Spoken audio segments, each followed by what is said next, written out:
This is your life, and that's a fight I've got to stop in the next few seconds. Not so much to catch my man alive, but at the point where fiction becomes fact. Now, one of the fencers on that film set down there is top fight director William Hobbs, who's worked on some of the most famous films, television, and theater productions the world over.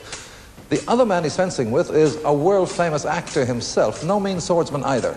A man who's provided many a spine-chilling moment in the cinema. But it's very, very important that I go through the right door on that set at the right moment when he's pinned there for a matter of seconds. So here goes.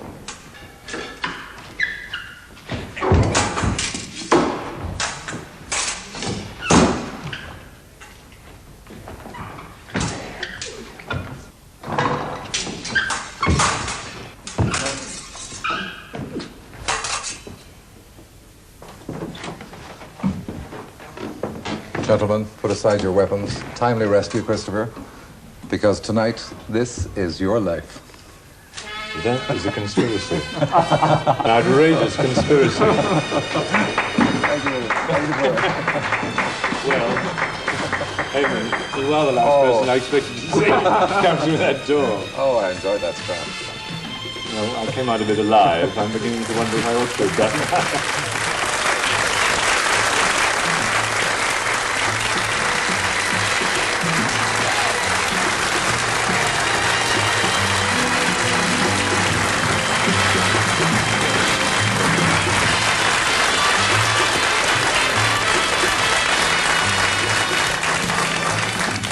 First of all, my thanks to my fellow conspirator, Bill Hobbs. He told me it was just a workout, but it looked a pretty tough fight to me. Well, if I'd known how it was going to end, it would have ended differently when we did it, I can promise you. Very differently. I tell you, I was a bit nervous coming through that door anyway. Well, Eamon, in my professional life, I've opened a few doors, I've been behind a few, but I think the joke's on me this time, isn't it? Well, it's not a joke. It's a very great story, and it is your story, Christopher Lee, your life. And you've just received an accolade that's always a high point for stars of the film business, a presentation to royalty at a royal premiere. Your latest picture, The Three Musketeers, and you were among the international stars presented to the Queen Mother.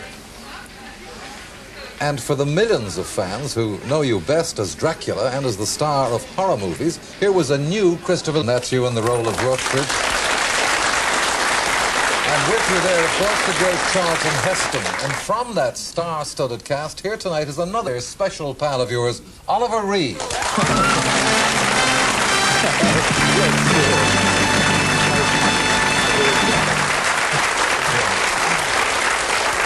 Oliver, you played Athos in that film, but it wasn't by any means the first time that you'd worked with Christopher.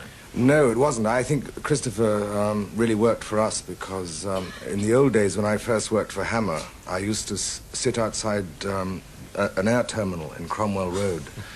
He picked us up and he used to charge us 5 shillings each. Makes a good to go down to Hammer Studios. It'd be much more now. And 5 shillings back in an old white Mercedes and constantly sing.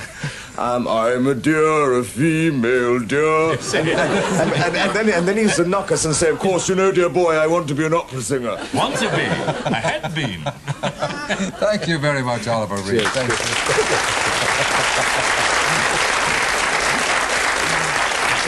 Well, now, Oliver's a chum from that picture, and from the other side of the Atlantic, if you look at that screen, the man that we saw with you a few moments ago, you'll see him again, Cardinal Richelieu himself, Charlton Heston. Hello, Christopher.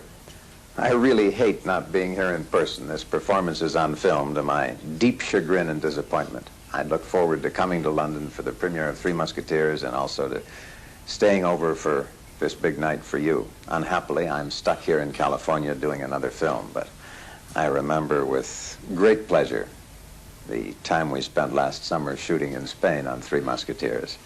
Well, I did love working with you, Christopher, and I do hate not being there tonight.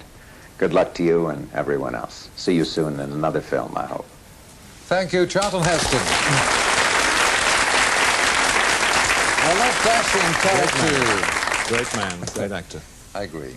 That part you play marks a big departure from the spine chillers you've played in scores of films like The Curse of Frankenstein and roles like Fu Manchu, Rasputin the Mad Monk, and of course your most famous portrayal of all, Count Dracula himself. off-screen, it's a very different story, as we can prove by meeting the ladies who star in your real life. And here they are, your wife, Gitta, your mother, Estelle, your sister, Zandra,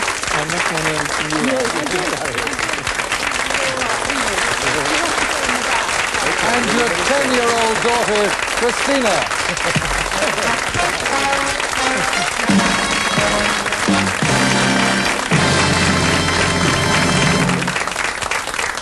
Always surrounded by women. Yes. Now, Gita, after starring in so many horror pictures, is Christopher often picked out, you know, as the dreaded Count Dracula when you're out together? Well, normally, yes, but there was one time, I remember, when we were at Disneyland. Remember that? And we were walking around with Robert Quarry, and nobody recognized them, and not at all. And then Christina got this Mickey Mouse hat. And Robert said to Christopher, I bet you dare not put that one on. He said, of course I do, and put it on. And he was carrying Christina's teddy bear anywhere. At that moment, everybody in Disneyland came up and said, oh, Mr. Lee, we love your films. With that stupid hat and the teddy And I was wearing a hat with Christina written on it, carrying a teddy bear. He was idiotic. Tell me, does Christine, in fact, get to watch her dad playing in horror pictures? No, not very often, but she did see Dracula the other night. And, you know, we were rather worried whether she would have sort of nightmares or bad dreams or what have you. Christina, did you dream? Yes, I dreamt about Donny Osmond. Did you dream about Donny Osmond? Now, it was a great night for the family, Christopher, when you took your place at the royal premiere, but there was just one member of the family unable to watch that proud occasion because he was 6,000 miles away at his home in South Africa. But he's not there tonight. From Johannesburg, your younger brother, Nicholas.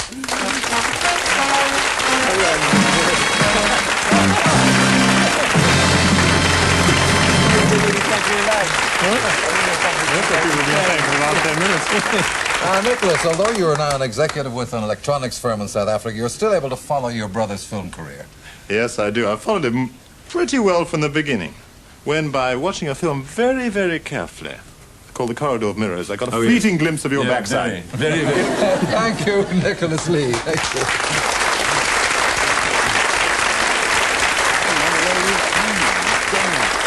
Anyhow, that's the family reunited, Christopher. So let's go back to where it all began in the Belgravia district of London. Your late father is an army officer, and you're christened Christopher Frank Carandini Lee. Appropriately enough, for a man who's to play so many aristocratic roles, you've connections with European nobility. Mrs. Rose, what was the connection with the Carandini family in Italy? Well, I was born Carandini, you see, because my father was really an Englishman, but his father was a pure Italian. And that's the name, you see, that's the family name is Carandini. Well, now, Zandra, I believe that even as a very young boy, Christopher was showing an interest in dramatics. He was showing an interest, but he was quite a little boy in those days, and I hate to say it, but I was much older. And so I was the boss, and I got all the good parts. Oh, yeah. In fact, I played a glamorous part of the Scarlet Pimpernel, and Christopher was the innkeeper's wife in the background, just spinning on the floor and saying, Sacres Aristo, nothing else. Well, later was a time. You remember? Christopher, you attend Summerfield's School in Oxford. And here at Oxford, you get the chance of some much better roles with the School Dramatic Society. It's at that school, where you're only 8 years old, that you make friends with a fellow pupil who's determined even then to go on the stage when he grows up. He's out in Hollywood now, and though he can't be here tonight, we asked him what he remembered of young Christopher Lee. And here's what he has to say. International star of films and television's The Avengers, Patrick Macnee. This is a picture here of Chris Lee. It was taken in 1930, and he was 8. We were at a preparatory school in England called Summerfield's Oxford, which had many distinctions, but one of his distinctions for us was that they did Shakespeare plays. I played Henry V when I was 8, and he played Cassius, and I played Brutus, I think when we were 9. And I was always surprised that he became an actor. I always expected him to be a diplomat or something very distinguished. He's got that wonderful, marvelous voice and this very distinguished mien. And I think he's a very fine actor. I saw the Billy Wilder Sherlock Holmes, for instance. And his range, I would have said, we've all seen the most famous parts of his range, but I think he has an acting life beyond that, which is going to surprise and delight many people. It's It's marvellous for me to say hello, and very good luck and best wishes, Chris. Thank you, Patrick Whitney. Now, from Summerfield School, you go on to Wellington College, and with a picture of the future star of horror movies, looking very clean-cut on holiday, age 16. And at that time, Christopher, I believe the family had a very different career in mind for you. I think Patrick Whitney had guessed it, in fact. Yes, I think I would have made an absolutely disastrous diplomat, in point of fact. I'm quite sure of it. In fact, ask my family, or anybody who knows me for that matter. But instead, your family fortunes take a tumble, and you have to leave school after 8 years as a classic scholar and start looking around for a job. Now, with your background, it's not hard for you to get a job as something in the city, except that something is a messenger boy with a shipping line. Do you remember your starting salary? Yes, it was £1 a week. £1 a week. At those wages, the big treat of the week for you and your friends in the mailing department is a meal out in a certain restaurant in the city, and on paydays you go along there with your chums. Not bad value in those days, was it, Christopher? 1 and 6pence for a 3-course lunch? One of those same chums to meet you again for the first time in 35 years, John Lavelle.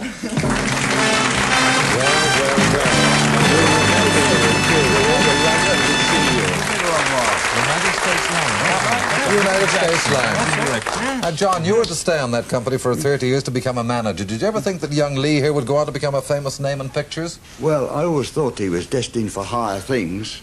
Taller things, anyway. Well, taller, yes. Rather than just being a messenger boy in the city. But I expect you still remember the very cheap 3-course lunches at Slater's, as a matter of fact, for 1 and yes, 6pence. Leadenhall Street. I remember very well indeed. That's it. Yes, and I remember the stamps I licked too. Yeah. Thank you, John Lavelle. Thank you.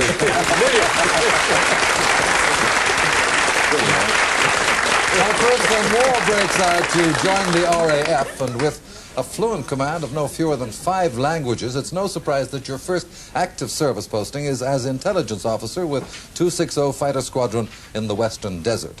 And though it's tough out there, it's not all work and no play. One day, stationed now in Tunis, you order your driver to take you by truck to Algiers to buy wine for the officers' mess. But rounding a corner in the Atlas Mountains, you find yourself looking straight down the barrel of a submachine gun. Your driver stops, turns and addresses you, the senior officer on this mission, with these words. Well, what do we do now, Cock? That same driver to meet you again for the first time in 15 years. Yes, aircraftsman Peter Sturgeon, better known to you as you said, Taxi.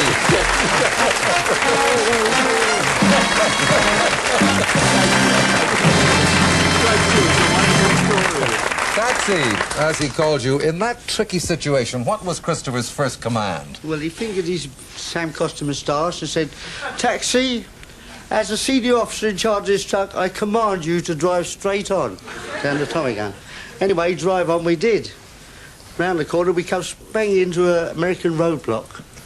Now, the Yanks who owned to our address thought they'd captured 3 German prisoners. 2, there were only 2 of us, if I remember 3 of us in that truck. Was there 3? Yes, oh, yes. Oh. Yes. 3 of us in that truck. I was too frightened to remember. Arrested. Well, we know that's true. German prisoners of war. We know it's true, Chris, because we have found prisoner number 3 from that skirmish, and he's here to meet you for the first time in 20 years, ex-Flight Lieutenant Bobby Brown. Good.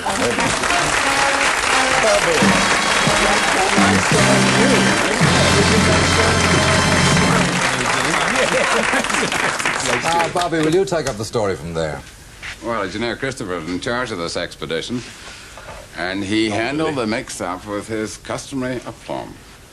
We were under guard for, what, about 10 hours? Oh, a long time. Yeah. And then we were released by a commander of the Royal Navy who came to our rescue. But Christopher had insisted that as we were going to be in prison, that we would be in prison in the American officers' mess. We had a super day, didn't we? Yeah. They were very hospitable. But there was another day when he probably could have used a drink or rations. Oh, you mean the night when he got a telephone call from HQ telling him, as he spoke fluent Russian, do you remember this? Yeah. That he was being sent on a secret mission. And so secret that it couldn't be discussed over the phone. So there was a plane to be flown in the next morning. He was told he had to be at the end of the runway, dressed in full flying kit, winter comms, the lot. So the next morning, there was Christopher at the end of the runway, in about 100 degrees Fahrenheit, sitting full uniform, you know, everything on. and not telling anybody what he was doing. But that plane never Still did. happens, that kind of thing. The plane never did turn up, Christopher, because as you now know, the telephone call didn't come from HQ. It came from another pal of yours, and he's here too. Former squadron leader George Black.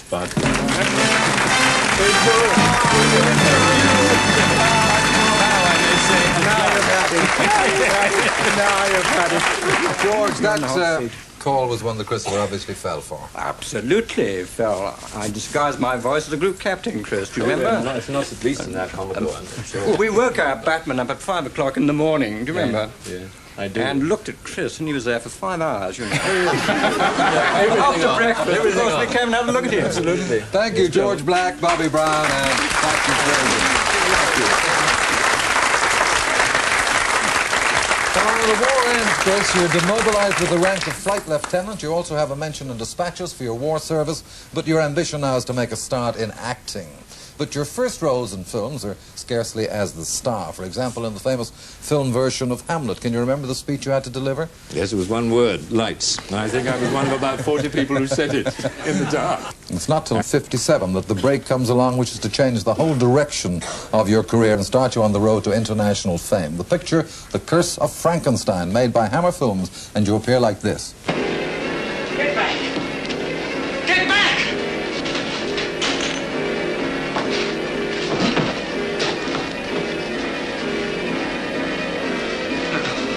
No. Get away from me! From that moment on, you're on your way, and it's in that picture, too, that you first make friends with another star of the horror movie scene who, off-stage, often greets you in this style. Mr. Andrews, that's my boy you got in your hand. Baron Frankenstein himself, a great mate of yours ever since, Peter Cushing.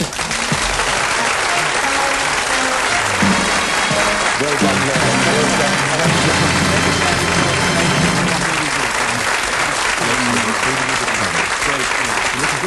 Well, now, Peter, it's very nice to think of Baron Frankenstein and the monster enjoying a joke together. That was my very bad impersonation of dear Christopher's brilliant impersonation. And you know, when you're at the studios at about 7 o'clock, it's 6:30, and you know you're going down into dungeons and dark places, it's so wonderful to be amused by my dear friend. The story does go that I first met Christopher in that makeup you just saw. And at lunchtime, you took it off, and when he came into the restaurant, I screamed. Thank you, Peter Cushing. Thank you.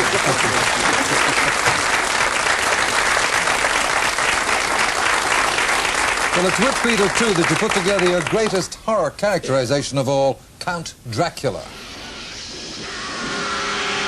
This is where Peter gets the last laugh.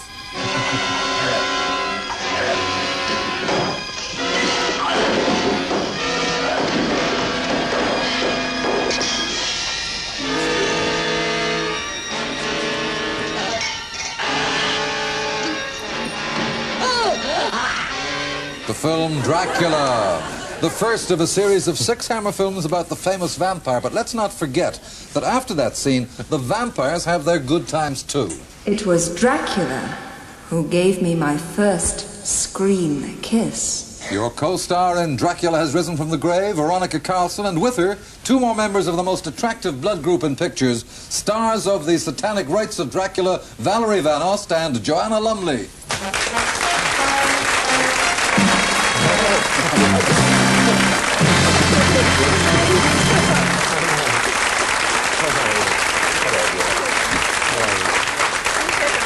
Veronica, how was that first kiss? Right here, and very interesting. Well, all 3 of you had necking sessions, of course, with Count Dracula. How was the experience for you, Valerie? Oh, it was rather shattering, actually, because after Christopher had kissed me and bitten me, I turned into a vampire as well. And I ended up with a stake through the heart. And how about Joanna? Did you suffer the same kind of fate? Oh, no, my dears. You see, I was spread out on an altar with my neck all bared. I was actually unconscious. And just as Christopher was about to plunge them in, the roof exploded. And so I was saved. But I Thank you, wouldn't Veronica Carson, Valerie Van Ost, and Joanna Lumley. Thank you. Now, in your spare time, Christopher, away from the cameras, there's someone who thinks of you as another kind of demon. Quite right, Eamon. He's definitely my idea of a demon bowler. Your good friend and fellow cricket enthusiast, international star of stage and films, Trevor Howard.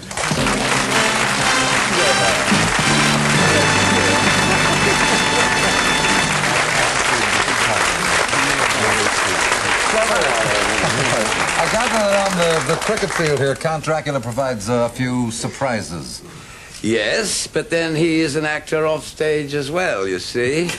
And he's a very fine sportsman in all directions. He's a super golfer. Now, I was captaining a side about, a long time ago. Christopher was playing in, and he wanted to open the bowling, so I threw him the ball, and I was amazed. He walked practically to the sight screen and took a very long run. And when it came to the ball being bowled, it went backwards to fall back. Thank you, Trevor.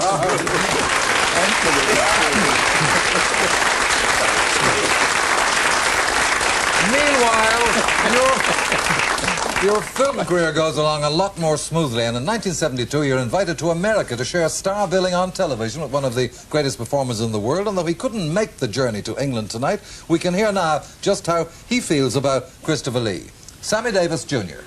Hi, Chris. It's kind of nice to be here and at home for a change. A home that you and your wife and daughter have visited so often. It gives me a chance to just say they couldn't have picked a better cat to say this is your life to. I wish I could have been with you, but you know my schedule is always hectic. This week, however, I'm only doing 8 days in the 1 week, so it's comparatively slow. For you nice viewers who may be watching this, let me tell you that I love that man very, very much, the man that you're honoring tonight. I am a fan, and as a friend, he and his family have been very close to my wife and my family and myself. So until we meet again, Chris, which I hope will be very soon, keep writing that story that we're going to do eventually together, and to show you that I'm prepared, dig. Thank you, Sammy Davis Jr.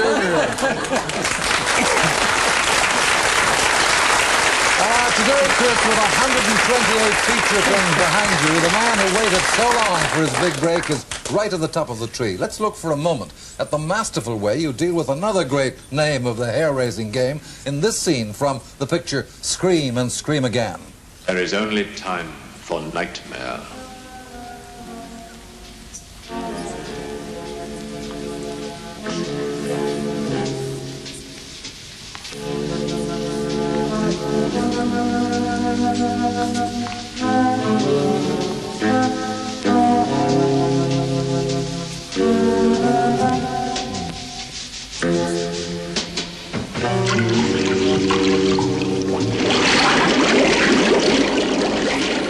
Vincent Price, of course, and when we told him out at his home in California we were paying this tribute to you, he said he was falling over backwards to be here. And he is. 8,000 miles from Hollywood to prove you two have a friendship will to survive anything, Vincent Price himself.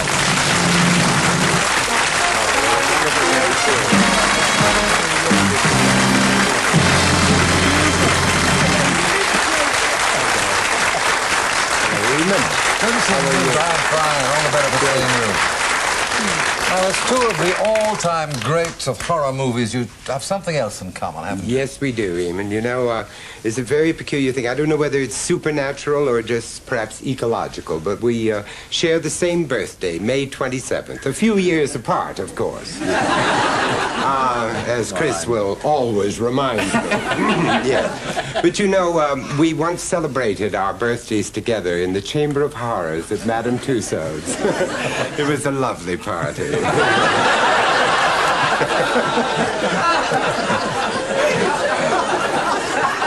Vincent, how would you rate Christopher's success? Well, I tell you, maybe it could best be illustrated by a story that actually happened to me the other day. I go on a lecture tour every year all around the United States, and I got on a plane, fell asleep immediately to avoid fear, and a man came and shook me and woke me up and said, "Hey, you're Boris Karloff, aren't you?" And I looked at him and said, "No, Boris has passed on." He said, "He has?" He said, "Well, then you're Christopher Lee, aren't you?" And I said, "No, I'm not." And he said, "Well, then who the hell are you?" And he went and sat down and never bothered to ask.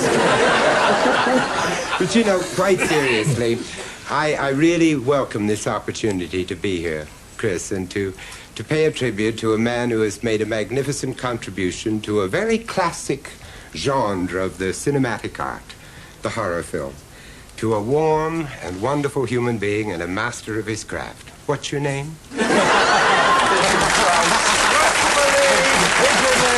is your life. Congratulations.